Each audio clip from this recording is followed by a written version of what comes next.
आपको ये प्रश्न ऐसे बनाए गए हैं कि एक एक किताब सामने रखी गई है और उसके बाद उसमें से इंपॉर्टेंट क्वेश्चंस को नोट किया। आप भी सोच रहे ना कि बोर्ड एग्जाम से पहले अगर आपको कोई इतिहास के सभी महत्वपूर्ण प्रश्न बता दे, आप वही प्रश्न तैयार कर लेंगे और वही हमारे बोर्ड के पेपर में आ जाएंगे। इस वीडियो के बाद आपको इतिहास में बोर्ड एग्जाम में आने वाले सारे प्रश्न एक जगह पर मिल जाएंगे। जितने टॉपिक मैं बता दूं उनके बारे में आप लोगों को डिटेल में पढ़ाई कर ही लेना है। चैप्टर वाइज समझते हैं कि भैया हमारे लिए कौन से सवाल इंपॉर्टेंट होंगे। और एक बात का याद रखिएगा कि आज के इस वीडियो के बाद आपको कोई वीडियो सोशल साइंस के इंपॉर्टेंट क्वेश्चंस के लिए नहीं देखना पड़ेगा। तो चलिए बच्चों शुरू करते हैं। हमारा जो पहला चैप्टर है जिसका नाम है क्या, जिसका नाम है यूरोप में राष्ट्रवाद। हाँ, याद रखिएगा सबसे ज्यादा अगर इंपॉर्टेंट कोई टॉपिक है तो वो है फ्रांस की क्रांति। अब फ्रांस की क्रांति जब आप पढ़ोगे तो इसके अंदर और बहुत सारी छोटी छोटी चीजें मिलेंगी, जैसे कि लुई 16वां कौन था, नेपोलियन कौन था, फ्रांस की क्रांति कब हुई थी, कब फ्रांस की क्रांति हुई, इसमें क्या क्या इसके परिणाम आए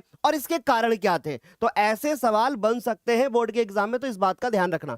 अब दूसरा सवाल जैसे बन सकता है कि भैया नेपोलियन कौन था। अब नेपोलियन कौन था उससे ज्यादा इंपॉर्टेंट है कि उसने कौन कौन से सुधार किए थे, ये उससे ज्यादा इंपॉर्टेंट चीज हो जाती है। अब तीसरा हमारे पास में है कि भैया मारियान और जर्मेनिया कौन थी। अब ये जर्मेनिया जो थी वो जर्मनी से संबंध रखती हैं, जबकि मारियान कौन थी, या फिर मारियाना या मारियान हो सकता है। तो ये वाला जो सवाल बनता है ना बोर्ड एग्जाम में, ये काफी ज्यादा इंपॉर्टेंट हो जाता है। जैसे भारत माता, हमारे भारत में भारत माता की तस्वीर बनाई गई, वैसे ही फ्रांस में मारियाना और जर्मनी में जर्मेनिया की तस्वीर बनाई गई। तो ये वाला जो सवाल है ये बोर्ड के एग्जाम में बन जाता है। वो बलूत के वृक्ष जो है उनका मुकुट पहनती थी। ये छोटी छोटी चीजें ना अक्सर बोर्ड के एग्जाम में छोटे प्रश्न बना करके भी आ जाती हैं। तो चलिए शुरू करते हैं, आगे बात करते हैं। अब यह है कि भैया 19वीं सदी में यूरोप में राष्ट्रवाद के विकास के लिए कौन से कारण जो हैं वो होंगे प्रमुख, उनका उल्लेख कीजिए। ये वाला सवाल बन जाता है।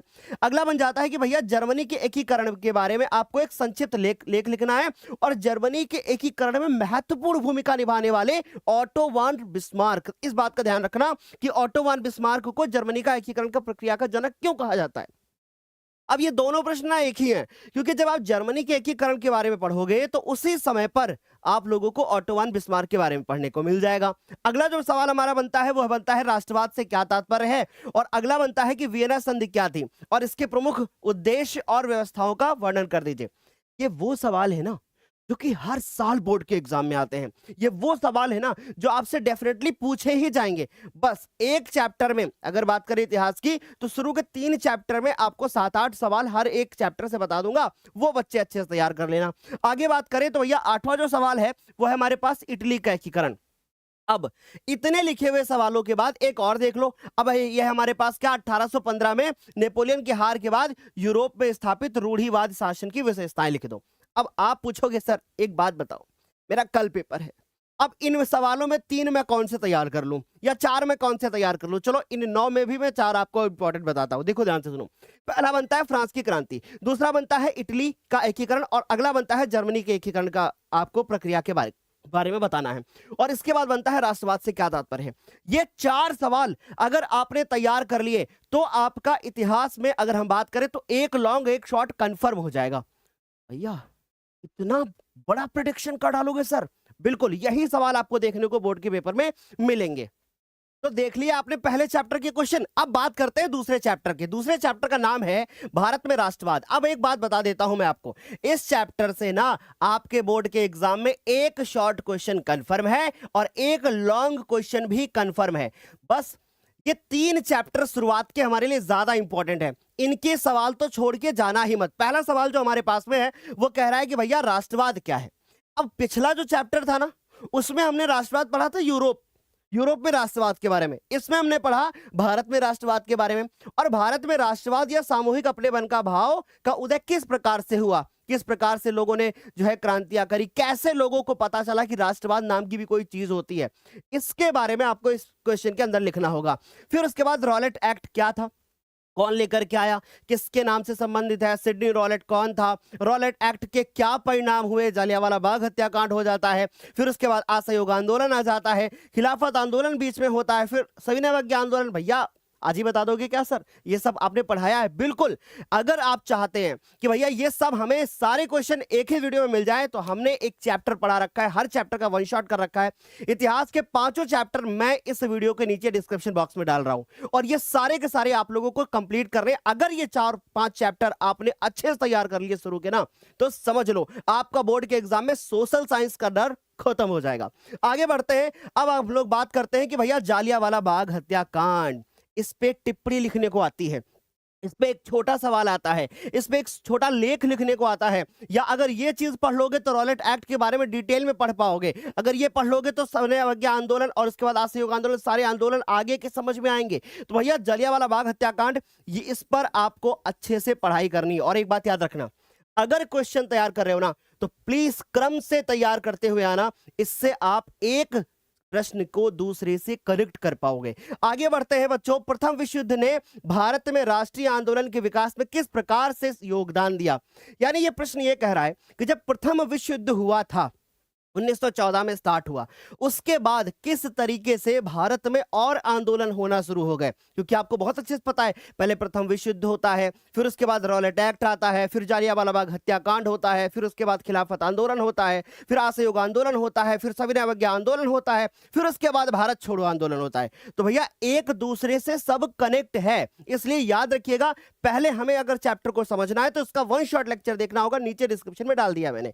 आगे बात करते हैं कि सत्याग्रह का अभिप्राय क्या है। अब सत्याग्रह, यहां पर आपको वो 3 शुरू के गांधी जी के आंदोलन लिखने हैं जो आए थे। उन्होंने खेड़ा में किया था, उन्होंने जो है आकर के अहमदाबाद में किया था, याद है ना? भूले तो नहीं हो ना? तो भैया ये सारी चीजें आपको याद रखनी हो, चंपारण वाला भी, वो तीनों आपको यहां इसके अंदर लिखने होंगे।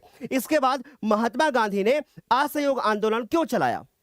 मैंने कहा ना, इस चैप्टर से अगर सबसे ज्यादा इंपॉर्टेंट कोई है ना क्वेश्चन, तो वो भी लास्ट में मैं 3 क्वेश्चन फिर बता दूंगा, बस वही तैयार कर लेना। लेकिन फिर भी भाई इतने छोड़ के तो नहीं जा सकते। क्या एक बात बताओ, पूरे इतिहास में क्या तुम गिनती के 20 क्वेश्चन भी नहीं तैयार कर पाओगे? 20 तो तैयार कर लोगे ना। अगर लिखने की कोशिश करोगे ना भाई, तो कम से कम इनको लिखकर प्रैक्टिस करोगे तो बोर्ड के एग्जाम में डेफिनेटली पूरे नंबर आने वाले। पर अगर आप ये सोचोगे नहीं भैया मुझे कोई सिर्फ 4 क्वेश्चन पूरे सोशल साइंस में बता दे, तो भैया बोर्ड के पेपर के एक दिन पहले मैं वो भी बता दूंगा। लेकिन पहले कम से कम ये तो समझ लो ना कि अभी तुम्हारे पास टाइम है। अगर तुम इतना कर लेते हो ना तो सोशल साइंस में तुम 99 मार्क्स तक भी ला सकते हो। बस केवल लिखने का थोड़ा तरीका बेस्ट कर लेना, और उस पर वीडियो मैं लेकर के आऊंगा। तो बच्चों, महात्मा गांधी ने असहयोग आंदोलन क्यों चलाया और इस आंदोलन के कार्यक्रम क्या थे? आपने पढ़ा था कि असहयोग आंदोलन उन्होंने इसलिए चलाया था क्योंकि उसके पहले जालियांवाला बाग हत्याकांड हुआ था। तो सोचो दूसरे से कनेक्ट है कि नहीं? तो ये वाला सवाल पेपर के लिए तैयार कर लेना। उसके बाद बात करें महात्मा गांधी के द्वारा चलाए गए 3 आंदोलन का वर्णन कर दो। अब यहां तुम्हारे पास फ्लेक्सिबिलिटी है भैया, कोई भी 3 आंदोलन महात्मा गांधी जी के द्वारा जो चलाए गए थे उनके बारे में लिख सकते हो।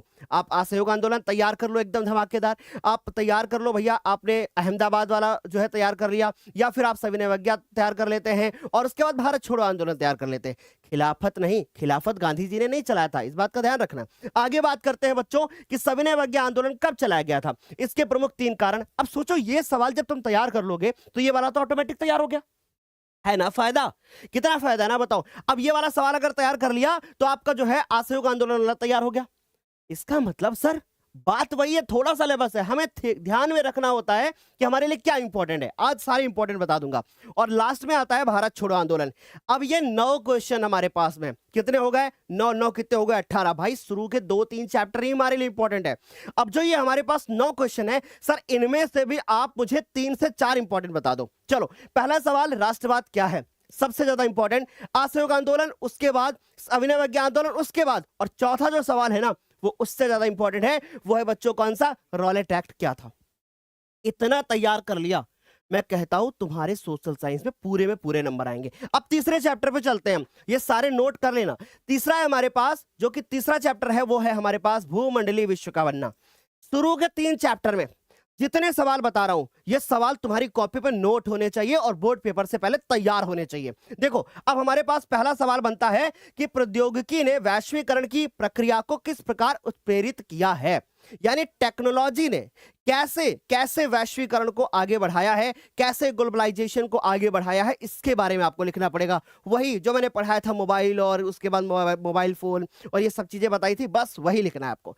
आगे देखो जरा, दूसरा बनता है कि 19वीं शताब्दी के दौरान अंतरराष्ट्रीय अर्थशास्त्रियों द्वारा बताए गए प्रवाहों का उल्लेख करिए। अब ये प्रवाहों का उल्लेख हमें 3 टाइप से पढ़ाया गया है, बताया ना आपको, वही पूंजी का प्रवाह, श्रम का प्रवाह, भूले तो नहीं हो ना, बस वही लिखना है भैया। आगे बात करते हैं बच्चों तीसरे सवाल की तरफ, वो है हमारा कि ब्रेटन वुड्स समझौते का अर्थ क्या है। थोड़ा थम जाओ, यही सवाल तो बनेगा कि ब्रेटन वुड्स समझौता क्या था, आपको इसके बारे में डिटेल में लिखना है। द्वितीय विश्व युद्ध के दौरान ये आपका एक समझौता हुआ था, याद है ना, कहां पर, अमेरिका में, न्यू हैम्पशायर, हाँ वही वाला लिखना है जो आपने एक लॉन्ग आंसर तैयार किया था, जो मैंने पूरी टिप्पणी बताई थी, बिल्कुल वैसे ही लिखना है। ठीक, उसके बारे में डिटेल में लिखना है, उस समझौते में क्या हुआ था, है ना, इसके बारे में बताना है आपको, इसमें IMF के बारे में बताना है आपको, इसमें वर्ल्ड बैंक के बारे में बताना है, बस ये सवाल इसका मतलब इंपॉर्टेंट है, आएगा, पक्का आएगा। चलो देखो, अगला सवाल हमारे पास में है कि कॉर्न लॉ से क्या आशय है, और कॉर्न लॉ के उन्मूलन, उन्मूलन का मतलब क्या होता है, मतलब कि भैया इसकी कमी हुई थी, राइट। तो कॉर्न लॉ क्या था, मक्के के आयात पर पाबंदी लगाई थी ना, बस वही था हमारा कॉर्न लॉ, बस वो वाला अच्छे से तैयार कर लेना। और इसके उन्मूलन यानी जब इसको हटाया गया, जब इसकी हमने देखा कि इसको जब हटाया गया तो भैया इसका क्या प्रभाव पड़ा, इसके बारे में हम लोग बात करेंगे। अच्छा, पांचवा सवाल है कि 19वीं शताब्दी में भारत से विदेश में श्रमिकों को क्यों ले जाया गया, क्योंकि वो श्रमिक क्या थे, मजबूत थे बॉडी से। ठीक, तो सर क्यों ले जाया गया, और ये श्रमिक अधिकतर किस देश के थे, और उन्हें किन शर्तों पर स्वदेश लौटने की छूट दी जाती थी। ये वाला सवाल हमारे लिए इंपॉर्टेंट है बच्चों, ये सवाल इंपॉर्टेंट है, ये कॉर्न लॉ वाला सवाल हमारे लिए बहुत ज्यादा इंपॉर्टेंट है भैया। वैसे तो मैं सारे इंपॉर्टेंट ही बता रहा हूं, अब क्या इनमें से इंपॉर्टेंट कम करोगे क्या गुरुदेव।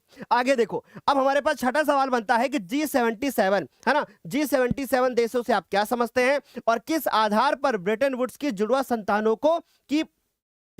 की प्रक्रिया कहा जाता है, यानी कि G77 को किस आधार पर ब्रेटन वुड्स की जुड़वा संतानों की प्रक्रिया कहा जाता है। जुड़वा संतानें आपने पढ़ी थी, आपने बहुत अच्छे से पढ़ा था, IMF, वर्ल्ड बैंक पढ़ा था ना इसके बारे में, हाँ वही अंतरराष्ट्रीय वाला, उसी की बात कर रहा हूं। ठीक है, अंतरराष्ट्रीय और मतलब इंटरनेशनल मॉनेटरी फंड वाले के बारे में बात कर रहा हूं। ठीक, अच्छा, तो सर हम अच्छे से समझ गए, यहां पर हम वर्ल्ड बैंक के बारे में बता देंगे और क्यों कहा जाता है वो बता देंगे। अगला जो हमारे पास सवाल बनता है वो 7वां सवाल बनता है कि रेशम मार्ग से क्या आशय है, या उससे आप क्या समझते हैं, एक संक्षिप्त लेख लिख करके बता दो। रेशम मार्ग में क्या रेशम ही ज्यादा था या कुछ और चीजें जाती थी, उसी के बारे में डिटेल में डिस्कशन करना है। अब ये हमारे पास 7 सवाल बनते हैं, 8वां एक आखिरी में सवाल आता है, वो है कौन सा, महामंदी। ये 8 सवाल आपको इस चैप्टर से तैयार कर रहे हैं। अब आप सोचोगे सर इन 8 में भी हमें ऐसा बता दो कि कल मेरा पेपर है, इन 8 में से कोई मुझे बस 4 सवाल बता दो, मेरे पास टाइम नहीं है। चलो भाई, अब जब सब में बता रहा हूं तो इसमें भी बता देता हूं। तो भैया पहला सवाल जो हमारे पास बनता है वो महामंदी वाला, जो कि इस चैप्टर का सबसे ज्यादा इंपॉर्टेंट है। अगला बनता है कॉर्न लॉ, जो कि सबसे ज्यादा इंपॉर्टेंट है। उसके बाद बनता है G77 तीसरा सवाल, और चौथा बनता है ब्रेटन वुड्स वाला। ये 4 सवाल अगर तैयार कर लिए, यही 4 सवाल तुम्हें बोर्ड के एग्जाम में देखने को मिलेंगे। लेकिन भाई अगर तुम्हें सोशल साइंस में 100 में 100 चाहिए ना, 99 नंबर चाहिए ना, तो भाई इतने सवाल तो तुम तैयार कर सकते हो। अभी हुए कितने, अगर हम ध्यान से देखें तो 8 सवाल इसके हुए, 18 में 8 जोड़ते 26 से तो हुए। अब मैं 4-5 और बताऊंगा, अगर पूरे नंबर चाहिए तो वो भी तैयार कर लेना। चलो देखो, अब चौथे चैप्टर पर पहुंचते हैं। चौथा चैप्टर हमारे पास में कौन सा है, औद्योगिकरण का युग। अब ये चैप्टर क्या है, इसमें हमें गुमास्ता के बारे में पढ़ना है, इसमें हमें बुनकर के बारे में पढ़ना है, और साथ ही साथ हमें 3 सामाजिक कारणों का क्या करना है, उल्लेख करना है कि उनके बीच में किस प्रकार से टकराव हुआ था, उसके बारे में बात करना है। फिर उसके बाद बात करते हैं, अच्छा सर ये बताइए ये गुमास्ता कौन थे। भैया ये अंग्रेजों के द्वारा क्या किए गए थे, अंग्रेजों के द्वारा रखे गए थे, किसके ऊपर नियंत्रण लगाने के लिए, बुनकर पर नियंत्रण लगाने के लिए। फिर उनके बीच में लड़ाई झगड़ा होता है ना, टकराव होता है, और टकराव इसलिए होता है, बुनकर चाहते हैं कि मैं अपना माल उनको ना दूं, और गुमास्ता चाहते हैं कि उनका माल बुनकर को मिले। ये उसी के बारे में बात कर रहा हूं जो हमने आपको डिटेल में पढ़ाया है। अब देखो अगला है कि 19वीं सदी के यूरोप के कुछ उद्योगपति मशीनों के बजाय हाथ से काम करने वाले श्रमिकों को प्राथमिकता क्यों देते थे। भैया आजकल तो मशीन का युग है, तो मशीन का काम जल्दी हो जाएगा, लेकिन नहीं भाई ऐसा नहीं है। जो यूरोप के ऐसे उद्योगपति थे जो मशीनों पे नहीं, कहते थे हाथ का काम चाहिए। पता है क्यों? ताकि उनकी कॉपी ना हो पाए, उसकी कॉपी नहीं हो पाएगी, वो एकदम अद्भुत रहेगी, अद्वितीय रहेगी। और साथ ही साथ में जो काम हाथों से होता था ना, वो ज्यादा अच्छे से होता था। कारीगर जब हाथों से काम करते हैं ना, तो वो ज्यादा अच्छा होता है। अब मान लीजिए कि आप लड़कियां हैं, आपको एक साड़ी पहनना है, ठीक है, या आपको एक सूट लेना है, तो क्या करोगे आप? जो ऐसे सूट को खरीदोगे ना जिसपे कारीगरी हो, अब लड़के भी ऐसा करते हैं, उनको ऐसा शर्ट चाहिए जिसपे बढ़िया कढ़ाई हो, तो हाथ से वाला काम ज्यादा अच्छा हुआ ना। अच्छा ठीक है, शर्माओ मत, आगे बढ़ते हैं। अब हमारे पास जो तीसरा सवाल बनता है वो क्या है? ईस्ट इंडिया कंपनी ने भारतीय बुनकरों से सूती और रेशमी कपड़े की नियमित आपूर्ति सुनिश्चित करने के लिए क्या किया? यानी ईस्ट इंडिया कंपनी ने भारतीय बुनकरों से सूती और रेशमी कपड़े की नियमित आपूर्ति, उन्हें बुनकर के लिए क्या कर दिया? गुमास्ता लेकर के वो लोग आ गए, और साथ ही साथ में गुमास्ता से बोला कि भैया मुझे माल चाहिए, और वो गांव-गांव जा करके छोटे-छोटे कारखाने भी स्थापित करने लगे। आगे बात करते हैं, फिर भारत में औद्योगिक विकास की क्या विशेषताएं हैं, इसके बारे में बात करना है, 4 उल्लेख बताने हैं। तो ये सवाल जो मैंने बताए हैं, इनमें से अगर हम बात करें तो सर ईस्ट इंडिया वाला तैयार कर लेना, और ये वाला तैयार कर लेना, और ये वाला तैयार कर लेना। ये 3 सवाल आप अच्छे से तैयार कर लेना, ठीक? यही सवाल तुम्हें बोर्ड के एग्जाम में मिलेंगे। चलो भाई, अब 5वें चैप्टर के बारे में बात करते हैं। 5वां जो चैप्टर है वो क्या है? मुद्रण क्रांति। जिनमें गोला कर दिया है, ये इंपॉर्टेंट टॉपिक है, इसीलिए मैंने लिख रखा है कि भैया इंपॉर्टेंट टॉपिक। तो मुद्रण क्रांति, इसमें गुटनबर्ग के बारे में आपको पढ़ना है। मुद्रण क्रांति कैसे हुई, कैसे चीन से वो बाकी के देशों में फैली, तो इसके बारे में पता होना चाहिए। और फ्रांस की क्रांति पर इसका क्या प्रभाव पड़ा, ये सवाल आपके बोर्ड ने इस बार जो मॉडल पेपर जारी किया ना, उसमें भी दे रखा है। तो मुद्रण क्रांति मतलब सर ऐसी क्रांति जिसमें लोग लेख पढ़ने लगे, कॉपियां बनने लगी, है ना, पेज पे लोग लिखने लगे, और जब लोग लिखी हुई चीजें पढ़ते हैं तो उनको ज्ञान हो जाता है, जैसे अभी आपको हो रहा है। आगे बात करते हैं, दूसरा है कि गुमास्ता और बुनकरों के बीच, तो ये भैया पिछले वाले का आके इसमें टाइप हो गया, तो आप इसको यहां से हटा दो। फिर उसके बाद दूसरा सवाल बनता है कि गुटनबर्ग कौन था, मुद्रण के क्षेत्र में उसकी क्या भूमिका थी, ये वाला सवाल तैयार करना है। और मुद्रण संस्कृत ने भारत में राष्ट्रवाद के विकास में क्या मदद करी। और चौथा बनता है कि मार्टिन लूथर कौन था, उसका प्रमुख योगदान क्या था। ये 4 सवाल हमारे पास ऐसे हैं जो कि हमारे लिए इंपॉर्टेंट है। 4 कहें या कहें, 3 ही हमारे पास, 4 ही हुए, ठीक? तो एक ये वाला सवाल, एक ये वाला सवाल, एक ये वाला और एक ये वाला। सर इनमें से कौन इंपॉर्टेंट है सबसे ज्यादा? मार्टिन लूथर वाला, गुटेनबर्ग वाला और मुद्रण क्रांति वाला। समझ गए? तो ये 4 सवाल ऐसे हैं जिनको आपको बोर्ड के एग्जाम के लिए तैयार करके जाना है। अब ना मैं आपसे एक बात बोलना चाहता हूं, ये सारे सवाल अच्छे से तैयार कर लेना बच्चों, और उसके बाद यदि आप चाहते हैं कि इसी प्रकार से आपके लिए भूगोल का, और इसी प्रकार से नागरिक शास्त्र का, इसी प्रकार से अर्थशास्त्र का वीडियो आ जाए, तो आप मुझे कमेंट सेक्शन में फटाफट से बता देना। और एक बात याद रखना, एक कमेंट होने चाहिए कि इसका पार्ट 2 लेकर के आइए, मतलब भूगोल के क्वेश्चंस लेकर के आइए। जितनी ज्यादा कमेंट्स होंगी, मैं उतना जल्दी इस वीडियो को लेकर के आने की कोशिश करूंगा, और आपसे रिक्वेस्ट करूंगा कि आज आप कमेंट करके जरूर जाना। और हाँ, अगर ये वीडियो आप देर में देख रहे हो, अगर ये वीडियो काफी दिनों के बाद देख रहे हो, तो जो मैंने बातें बोली है ना भूगोल की और ये सब, ये आ चुकी है नीचे डिस्क्रिप्शन बॉक्स में, चेक कर लेना। तो तब तक के लिए bye bye, take care, thank you so much.